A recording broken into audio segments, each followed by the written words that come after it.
Fala galera, aqui quem fala é Felipe Carmelo e estamos iniciando mais um vídeo no canal. Pessoal, antes de iniciar o vídeo, peço a vocês que deixem o like aqui, que me ajuda bastante, compartilhem com os amigos se vocês estão gostando dos vídeos e não se esqueçam de ativar as notificações no sininho, principalmente nesse período de pandemia em que estamos em casa. Estudar, não parar é extremamente importante, então para que vocês fiquem atentos, sempre que eu postar vídeo novo, todas as semanas, vocês já ficam sabendo, então clica lá no sininho.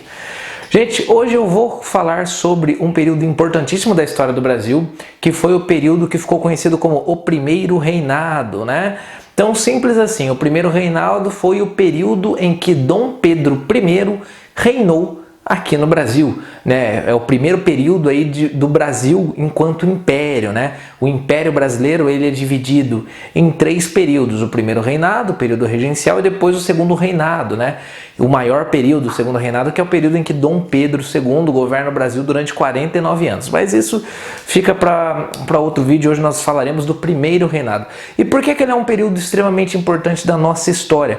Porque é logo aquele período que vem pós-independência, pós 7 de setembro de 1822, aonde o Brasil vai procurar se desenhar enquanto um Estado-nação, enquanto uma nação independente. É a partir do Primeiro Reinado que começa a surgir uma ideia de Brasil unido, uma ideia de nacionalidade. Tá claro, vai muito lentamente, vai ter o seu auge lá depois na Guerra do Paraguai, durante o Segundo Reinado. Mas aqui já se começa a desenhar o que seria esse Brasil Império, Então, para estudar esse período conhecido como o Primeiro Reinado, que vai ali do finalzinho de 1822, quando Dom Pedro I é sagrado e coroado imperador do Brasil, até aí abril de 1831, quando o Dom Pedro I abdica o trono, ou seja, é um período de 9 anos. Dentro desse período a gente vai fazer o seguinte, para ficar de maneira bem didática. Nós vamos estudar aí, primeiro, as guerras de independência, rapidamente, falando as tensões logo no pós-independência.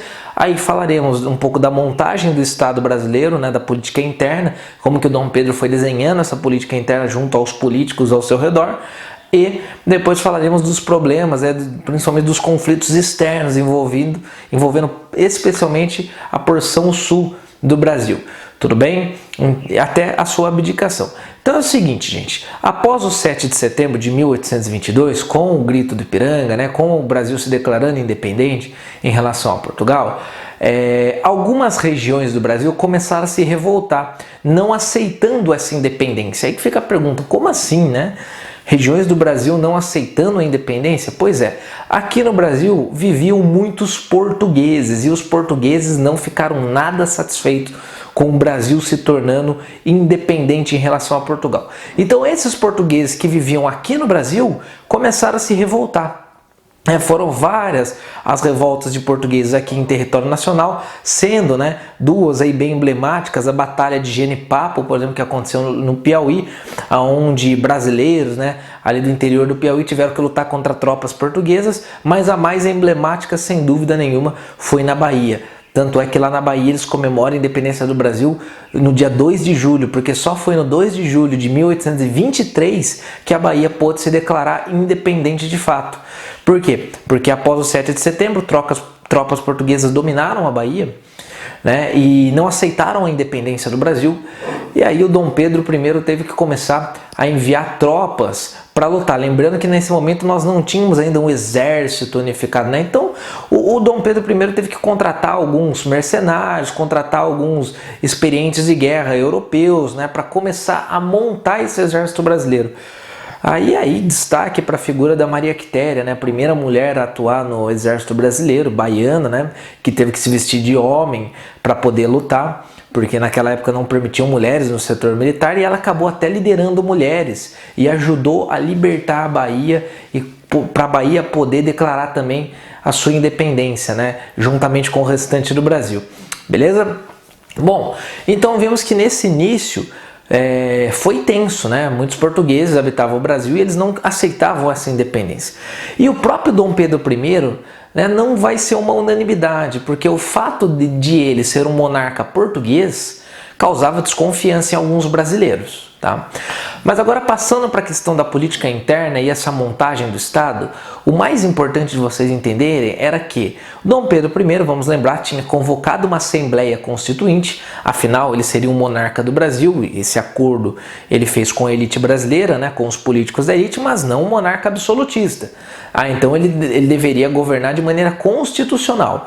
E em 1823, né, é convocada a Assembleia Constituinte, liderada por José Bonifácio de Andrade e Silva, o grande patriarca da independência, né, um nome importante da independência, que foi tutor do Dom Pedro I, era um grande intelectual, político, né, e teve forte influência no processo de independência do Brasil. Era ele que estava liderando essa Assembleia Constituinte, né, que estaria ali se reunindo para elaborar uma Constituição para o Brasil. O problema é que o Dom Pedro I, aqui no Brasil, ele vai adotar uma postura, digamos assim, bastante autoritária. Tá? Bastante autoritária por quê? Porque ele queria uma Constituição que, nas palavras dele, fosse digna do imperador. Tá? E a Constituição de 1823, né, a Assembleia Constituinte de 1800, que foi convocada em 1823, elaborou um projeto. Projeto esse até que ficou conhecido como a Constituição da Mandioca, né? Claro, nome popular, apelidada, porque a sua participação política era censitária de acordo, né? Eles usavam como padrão para medir se você poderia ou não, se você teria renda suficiente ou não para poder participar das eleições, a quantidade de alqueires de mandioca, né? Eles utilizavam em conversão os alqueires de mandioca, de farinha de mandioca, mostrando que o Brasil era um país bastante agrário. E essa Constituição não foi para frente, porque o Dom Pedro I, ao ter contato com ela, não concordou. Achou essa Constituição muito liberal, né? Porque dava mais poder para as províncias e menos poder para o imperador. E ele não gostou. E aí, gente, num período muito tenso, né? Logo no início já começa tenso esse primeiro reinado. Porque o Dom Pedro I, não concordando com aquela Constituição, tá? Dissolveu a Assembleia Constituinte, né? E teve até um episódio que ficou conhecido como a Noite da Agonia, né? Onde ele dissolve a Assembleia e manda inclusive prender alguns políticos, incluindo seu amigo José Bonifácio, né? Que depois foi exilado até do Brasil. Olha só, né? Que muito amigo. Mandou prender o José Bonifácio e o José Bonifácio foi exilado depois do Brasil. Então já começa tenso. Aí em 1824 ele se reúne com pessoas de sua confiança e outorga uma Constituição, a primeira Constituição da história do Brasil. Tá? Quando vocês vão estudar lá a história, parece que a Constituição de 1823 ela foi outorgada, significa que ela foi imposta de cima para baixo. É diferente de ser promulgada. Outorgada ela vem de cima para baixo, imposta, né? Não passou por deputados, por nada. Ele só impôs essa Constituição de 1824, que na prática não tinham muitas mudanças em relação ao projeto que ficou conhecido como Constituição da Mandioca, porém dava mais poder ao imperador. Por quê? Porque essa Constituição de 1824, nossa primeira Constituição, ela trazia não apenas os três poderes, executivo, legislativo e judiciário, mas ela trazia um quarto poder, o famoso poder moderador, que na teoria, até tem um papel interessante. Como o próprio nome dele diz, poder moderador, o que ele poderia ser só acionado pelo imperador e ele deveria ser acionado quando houvesse conflitos entre os outros três poderes ou alguma grave crise, aí o imperador acionaria o poder moderador, que serviria exatamente para equilibrar, reequilibrar, para moderar. Só que na prática nós vamos ver que o Dom Pedro I utilizou o poder moderador para, não digamos para benefício próprio, mas para realizar projetos da sua cabeça, sem consultar muitas vezes os outros. Então ele não utilizou apenas para moderar, mas quando ele achava necessário. E essa não era a ideia do poder moderador. Mas então é elaborada uma nova Constituição. Através do poder moderador, o Dom Pedro tinha o poder de nomear senadores, por exemplo, e senador era cargo vitalício. Ele poderia dissolver a Câmara dos Deputados, e olha como isso é perigoso. Ele poderia também demitir magistrados, interferir em julgamentos do poder judiciário. Então ele acabava dando amplos poderes para o imperador. E o imperador foi colocado como uma figura sagrada e inviolável. Então, aquilo que eu falei, agora sim, segundo Dom Pedro I, tem uma constituição que fosse digna dele, né? Digna do imperador. Enfim, e o que mais que essa constituição trazia, né? Colocava que o Brasil se tornaria uma monarquia constitucional hereditária, né? Ou seja, passaria de pai para filho. A Igreja Católica Apostólica Romana como religião oficial do Estado. O que mais que a gente pode destacar? O voto censitário, né? Masculino e censitário. Então, para você participar da política, você tinha que ter uma renda anual de 100 mil réis. Não era muito, era baixo, a maioria da população vai poder de fato ter acesso. Mas, né, por exemplo, as eleições eram indiretas. Então, nós tínhamos aí os eleitores de paróquia, que tinham que ter uma renda mínima de 100 mil réis anuais. E esses eleitores de paróquia escolhiam os eleitores de província. Tá? E os eleitores de província, esses já tinham que ter uma renda anual de 200 mil réis. Escolhiam os deputados. Tá? E para ser candidato a deputado, você tinha que ter 400 mil réis anuais. Então, cria-se uma estrutura, né, que acabava mantendo sempre as elites, sempre os mesmos no poder. E para você ser senador, tinha que ter no mínimo 800 mil réis anuais. Né? Aí já era um valor bem mais alto. Tá? Então, assim vai se desenhando o Brasil a partir dessa Constituição. Já que eu falei que a Igreja Católica se tornou a religião oficial do Estado, não podemos esquecer que essa religião oficial do Estado, a Igreja, era submissa ao imperador pela nossa Constituição. Era o chamado sistema de padroado, aonde o imperador poderia interferir dentro do clero, interferir dentro da Igreja, nomeando, demitindo bispos, né, padres, enfim, a Igreja submissa ao Estado. Então esses são os principais pontos trazidos pela Constituição de 1824, com destaque para o poder moderador. Essa Constituição acabou gerando desgosto para alguns setores da sociedade brasileira, como foi o caso, para variar, né, de Pernambuco. Pernambuco tem um histórico muito grande no Brasil de revoltas. E lá, né, os pernambucanos, eles tinham um grande viés liberal, como assim a gente pode afirmar nesse período. Estoura a Confederação do Equador, ainda em 1824, né? Eles, né, começa em Pernambuco, a Confederação do Equador, e depois se espalha para Ceará, Rio Grande do Norte, Paraíba, acaba pegando grande parte do Nordeste brasileiro. E a proposta da Confederação do Equador é o seguinte: eles eram contra o autoritarismo da Constituição, na visão deles, né, trazendo esse poder moderador, e eram contra também os altos impostos que o Rio de Janeiro cobrava. E não, segundo eles, né, o Nordeste estava lá jogado, largado, e mesmo assim eles tinham que pagar altos impostos para manter a família real no Rio de Janeiro. Então eles se revoltam, tá? A proposta era criar uma confederação ali na região da linha do Equador, por isso Confederação do Equador, né, seguindo o modelo dos Estados Unidos. Então seriam estados autônomos, né, essa confederação, essa união de estados autônomos, republicanos e independentes do Brasil. Mas o Dom Pedro I enviou aí as tropas que sufocaram violentamente o movimento, tendo seu principal líder, o Frei Caneca, fuzilado, inclusive. Tá? Bom, o que mais que a gente pode falar, né, dessa política do Dom Pedro I? No campo externo, o Dom Pedro I esteve muito preocupado em garantir a independência do Brasil, né, que os outros países de fora aceitassem o Brasil enquanto nação independente, reconhecessem o Brasil enquanto independente. E aqui eu gostaria de destacar, né, as negociações envolvendo Portugal e Inglaterra, porque Portugal não queria aceitar o Brasil independente por motivos óbvios, e o Brasil queria que aceitasse, era muito importante para o Brasil isso, né, ter essa autonomia internacional. E a Inglaterra, que era a senhora do mundo, né, do comércio naquele momento, que estava sempre ali interferindo na política externa dos países, negociou, né, mediou essa negociação entre Portugal e Brasil para que Portugal aceitasse. Portugal acabou aceitando e reconhecendo o Brasil em 1825 como independente, mas para isso o Brasil teve que contrair toda a dívida que Portugal tinha com a Inglaterra, de cerca de 2 milhões de libras. Tá? Então o Brasil mal nasce independente e já vai contrair uma dívida. Beleza? E claro, a Inglaterra está mediando tudo nesse momento, porque para ela, quanto menos confusão e mais nações autônomas, mais nações para comercializar seus produtos. Uma vez que a Inglaterra naquele contexto era a única nação industrializada de fato.